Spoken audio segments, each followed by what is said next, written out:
Buenas tardes a todos. Hoy vamos a tener una pequeña charla sobre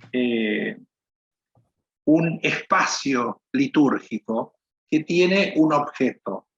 Es importante tener en cuenta este concepto. El ambón es un espacio. ¿Qué es el ambón?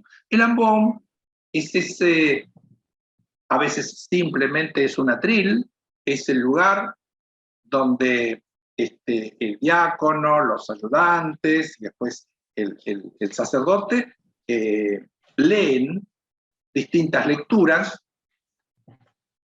a lo largo de la celebración de la Eucaristía. Fundamentalmente el simbolismo que hay que tratar de llevar adelante, que hay que tratar de que se pueda entender así, del ambón, es el sepulcro vacío. ¿Por qué decimos esto? Porque allí se anuncia la resurrección del Señor. Y el ejemplo más claro es esto, ¿no? El sepulcro vacío. Él ya no está, como le dice el ángel a las mujeres en la puerta, Él no está, ha resucitado, le dice a las mujeres.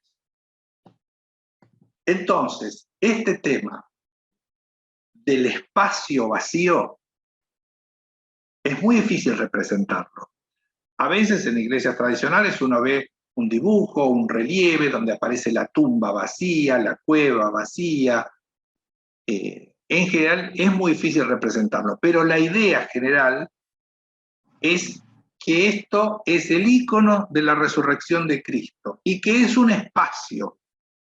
¿Por qué es un espacio? Bueno, porque es un espacio vacío, porque el Jesús ha resucitado.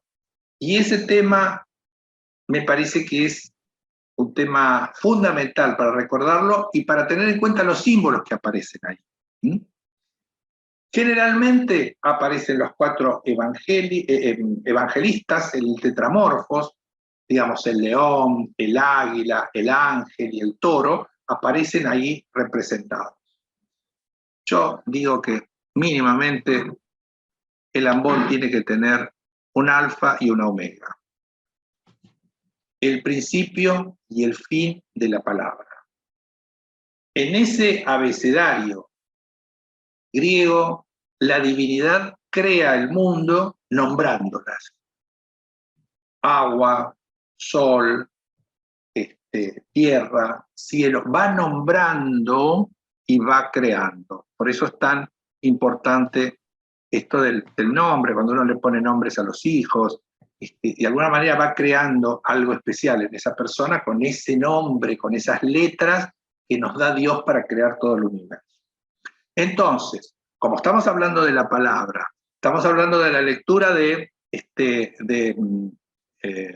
textos sagrados, alfa y omega. Y acá hay una cosa muy importante para mi criterio, que es el respetar algunas tradiciones. Hay todo un debate, si se quiere, sobre las letras, si son mayúsculas o son minúsculas. La primera, la alfa, siempre es mayúscula. Esto es digamos de alguna manera, un gran secreto, un gran misterio, pero que está tomado desde las catacumbas en Roma. En el principio, esos cristianos que eran perseguidos llenaron de símbolos y eran muy sabios, porque los símbolos representan algo que no se puede explicar. Como eran perseguidos, todo tenía que ser un símbolo, que lo entendían solamente ellos. Entonces, esta cuestión de la mayúscula y de la minúscula, para mí, es uno de los grandes misterios de la religión. Pero, con el correr de los siglos, la humanidad nos lleva a algo, con esto de las mayúsculas y las minúsculas, que lo vivimos cotidianamente. El nombre de cada uno de nosotros comienza con mayúscula y termina con minúscula. No es al revés.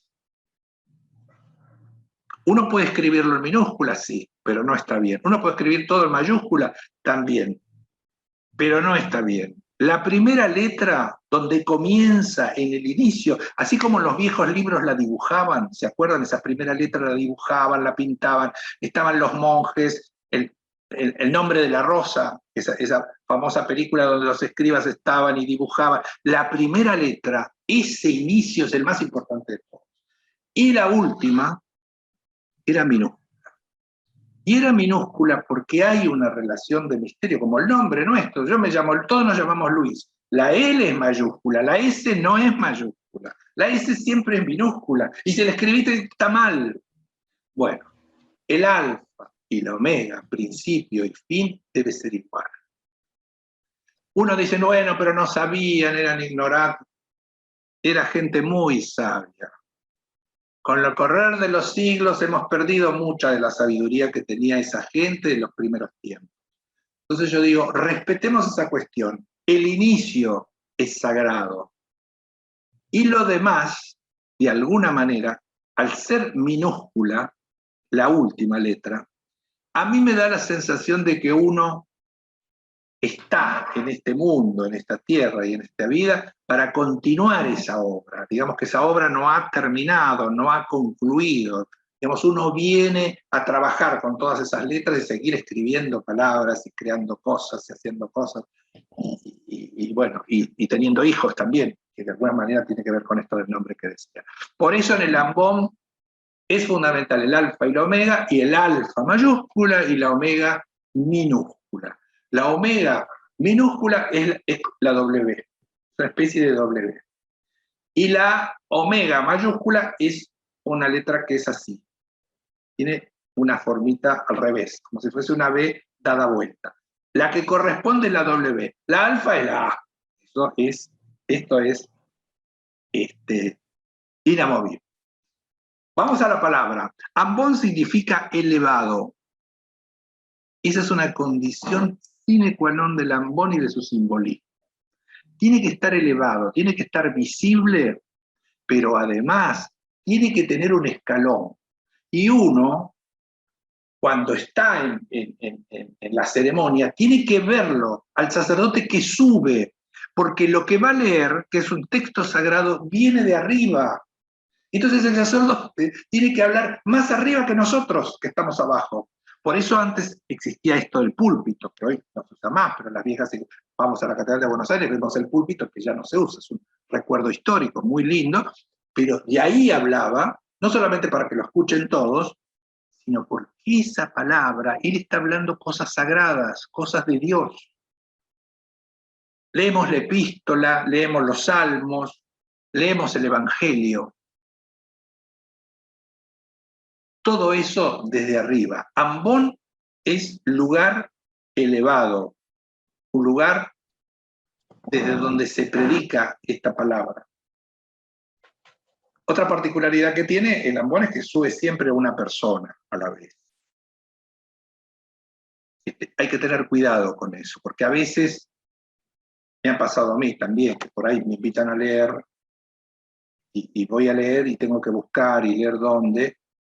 Y si yo estoy delante de la palabra, el que me explica tiene que estar abajo. Solamente una persona está en el ambón. Y esta cosa del espacio vacío, ha hecho que muchas veces se han diseñado ambones donde hay un espacio vacío con un atril para apoyar el libro. Yo le mostré un altar antes, en la clase anterior, sobre la Catedral de Alba, que me parecía una reforma maravillosa. Ahí tienen un ambón muy moderno, pero con este criterio, digamos, de que uno se sienta dentro del lugar, con parecitas a los costados, no solamente para no caerse, que uno está más arriba y no tiene que caerse, sino para simbolizar que uno está hablando frente al espacio vacío. ¿Mm? Muchas veces, en las iglesias supermodernas, ese ambón tiene muy cerca, y a veces a los pies del ambón, una especie de pileta, como si fuese un lugar para el bautismo. ¿Por qué? Porque si yo estoy diciendo que es el ícono de la resurrección de Cristo, el ambón, tiene que ver con nosotros bautizados. Somos bautizados y renacemos a la vida del cristiano. Entonces, en esa asociación, en algunos casos, hay un lugar con agua. El ambón vinculado a un lugar con agua que representa de alguna manera esto. Otro de los símbolos fundamentales que tiene el ambón es, ¿de qué lado lo pongo? ¿De la derecha o de la izquierda?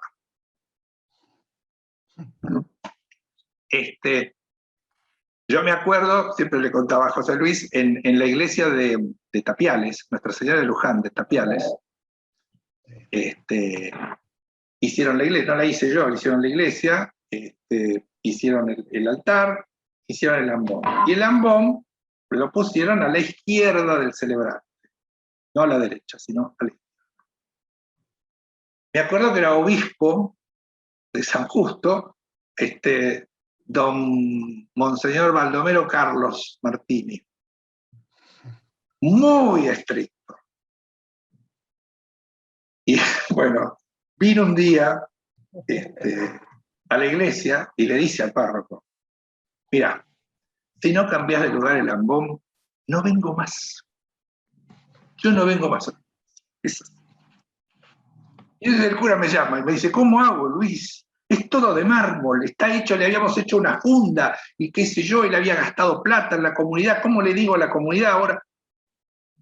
Don Baldomero dijo, no sé, arreglate, pero el ambón va del otro lado. Obviamente, hubo que dar explicaciones y el ambón actual, si van a Nuestra Señora de Luján, en Tapiales, frente a la plaza, lo van a ver, está a la derecha del celebrante, como correcto. Ahora. Pero una pregunta, ¿qué es mejor? ¿Que sea movible o que sea fijo? No. Tiene que ser fijo.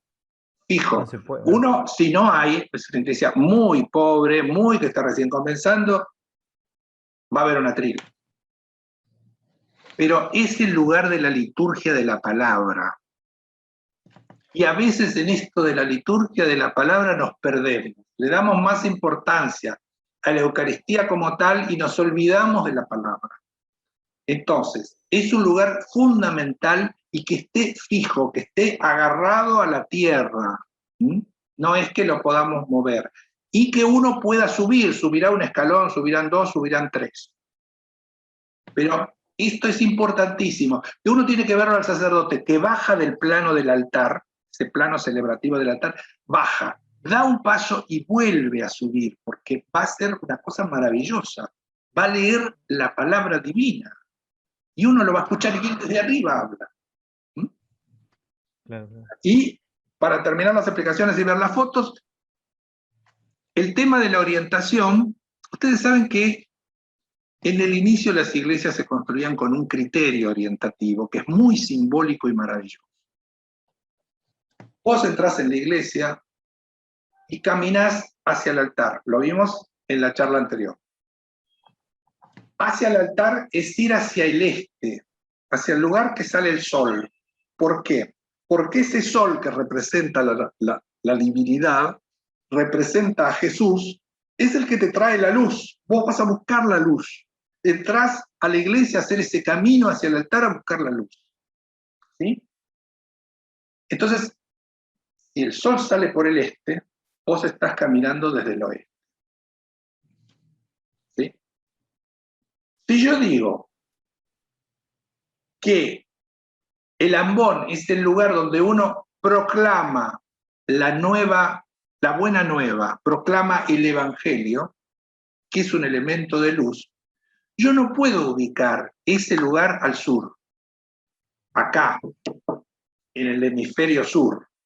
Lo tengo que ubicar al norte. ¿Por qué? Porque el sol lo va a recibir desde el norte.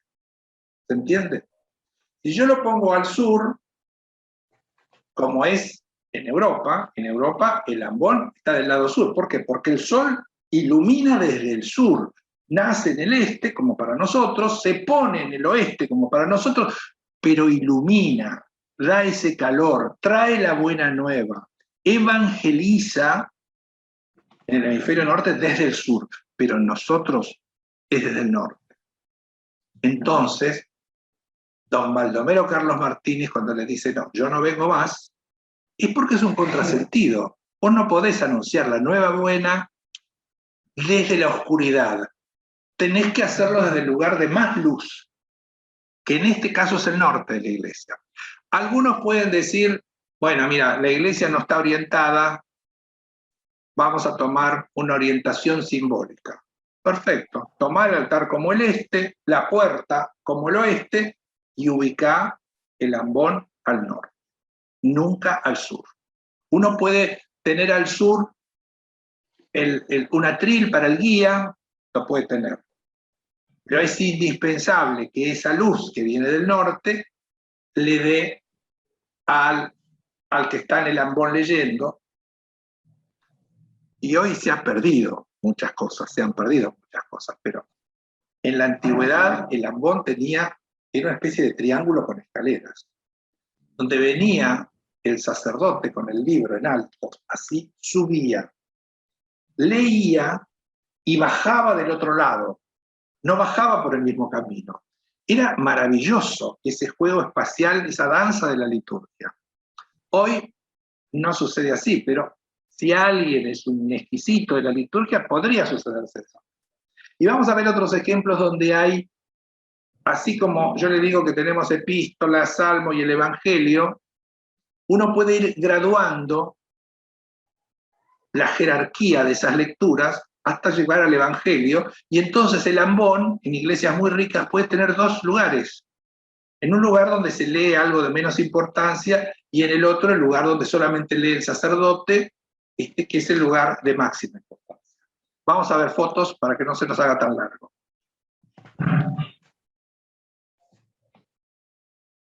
Bueno, acá tenemos la Catedral de Buenos Aires, que tiene una reforma espacialmente muy rica y materialmente también, tiene muy buenos mármoles, muy buena platería, todo de Pallarols, este artista argentino. El ambón tiene un cuerpo medio circular que de alguna manera tiene este símbolo de estar adentro de ese espacio, y tiene una base elevada. Vamos a verlo del otro lado. Acá lo vemos detrás. ¿Vemos? Ahí vemos que la palabra es como que está en algo que es redondeado, como que uno se tiene que meter allí. Y tiene el escalón, ¿sí? El sacerdote baja de acá, camina por acá, sube y habla desde acá a toda la asamblea. ¿Sí? Miren este es muy moderno, es una iglesia de unas monjas diseñada por ellas mismas en Roma, son unas monjas artistas, y esta cosa del espacio vacío, del espacio donde a uno lo contiene, no es solamente un atril, sino que es un espacio, podemos verlo detrás, miren detrás cómo es. Está bien sobrelevado, el sacerdote se lo ve subir, y acá hay un espacio contenido por un perímetro. Acá está la cueva vacía, esto simboliza eso. Y tiene una especie de atril muy grande. Esto es San Benito de Palermo, el ambón de San Benito de Palermo. Muy sencillo, con 4 elementos, aquí, uno por cada evangelista, y el famoso escalón. El sacerdote tiene también, en el altar tiene un plano celebrativo más elevado, baja, camina, y acá sube, y uno lo ve subir. Eso es un elemento muy importante. Esto es en la ciudad de Ravenna, la cuna del mosaico bizantino en Italia. ¿Qué es esto, no? Acá vemos esta cosa de sobrelevarse, de verlo subir al sacerdote.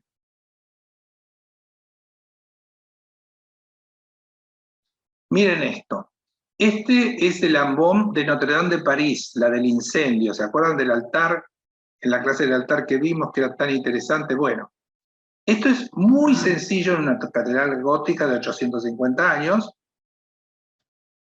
Tiene una especie de pilar con un atril, como si fuese un libro abierto, tiene unos escalones metálicos y de un lado está protegido, ¿sí? En vez de tener una baranda, tiene un borde macizo. Todo eso es metálico, ¿sí? Acá volvemos con la misma idea, ¿no? Del sepulcro vacío. Acá lo vemos del otro lado, ¿ven? Acá vemos los escalones, esta curvita que contiene al que va a leer. Muy interesante estas soluciones, ¿no? A veces hay ambones que tienen dos frentes. Uno para leer el Evangelio del día sin que esté simultáneamente, sin que sea simultáneamente con la celebración. Uno entra en cualquier momento en la iglesia y tiene en el altar, en el ambón, la posibilidad de leer la lectura del día. Esto es la iglesia de Sant'Alessio, en Roma. Esto es Sant'Agnese in Agone. Sant'Agnese es una iglesia histórica de Roma, y a mí, para mi gusto, todo esto me suena muy confuso. La iglesia está muy sobrecargada en todo su diseño, pero, digamos, acá se adecuó un espacio para que funcione con ambón, porque si vemos lo que es el atril propiamente dicho, donde se apoya el libro, es un agregado, no es que forme parte de la balaustrada esta. No es algo que a mí me resulte tan interesante. Esto es los salesianos en Roma, Santa María Liberatrice, y tienen este ambón. El ambón que avanza desde el altar hacia la gente y también se eleva. Tiene dos escalones, uno aquí y otro propiamente dicho para el momento en que se lee. ¿Sí?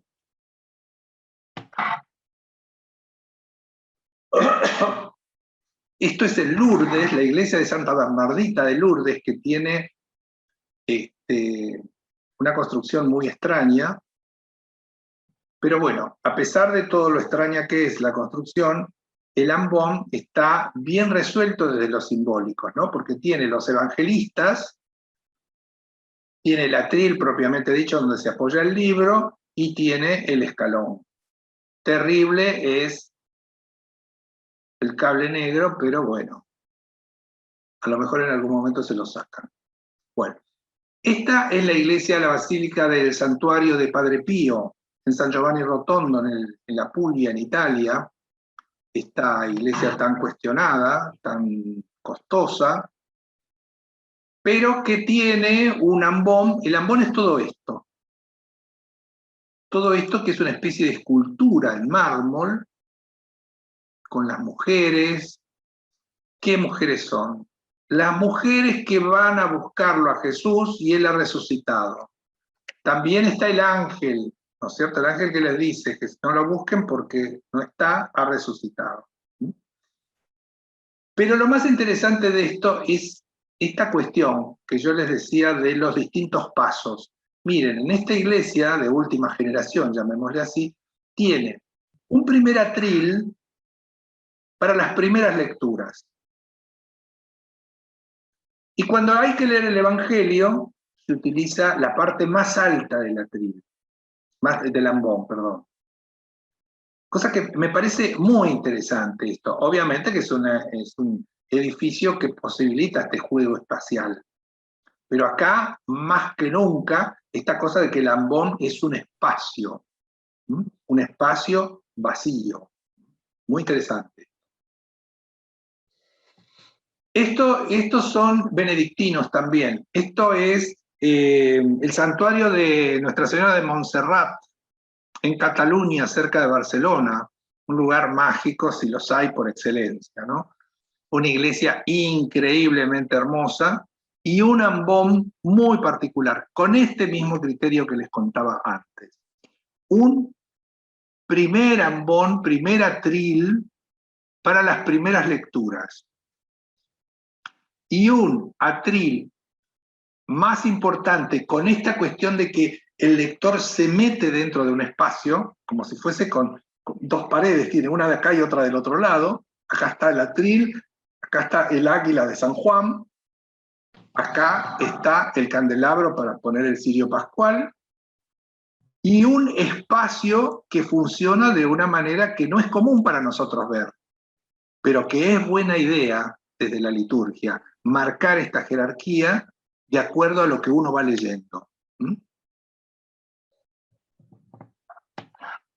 Acá se lo ve desde otro lugar. Acá vemos el águila.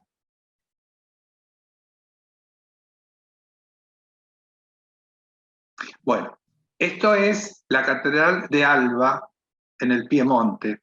Vimos antes el altar. Los mármoles son los mismos, son placas de mármoles pegadas y después está tallado. ¿Mm? En esta modernidad que tiene esto,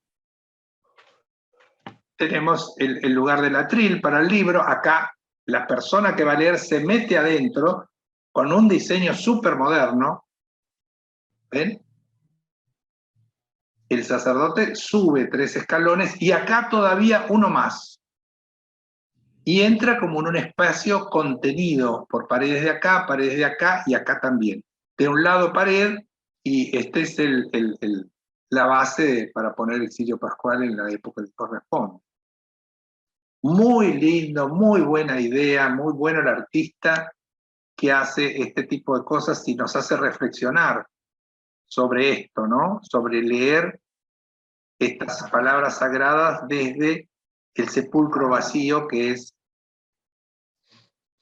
lo más importante que tiene para anunciarse desde el punto de vista litúrgico, ¿no? Muy interesante esto.